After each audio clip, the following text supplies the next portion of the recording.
voter turnout among millennials has been remarkably solid. They've really shown up to elections, and a lot of people wanted to attribute that to Barack Obama being a particularly electrifying younger candidate.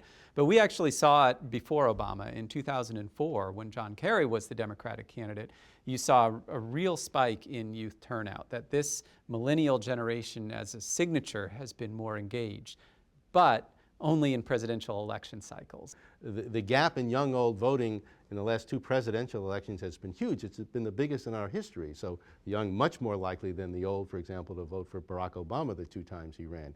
If you go back just 8 or 10 years, if you go back to the election of 2000, for example, there was absolutely no difference in the young and old in terms of their voting for the Democratic candidate versus the Republican candidate. The millennial generation stands out for being for having a very large proportion, fully a third of millennials, who don't identify with any institutional religious group. And that in turn is associated with more liberal political views. And so it could be that the millennial generation, as it occupies a bigger and bigger share of the American public, will drive to some extent politics in that direction.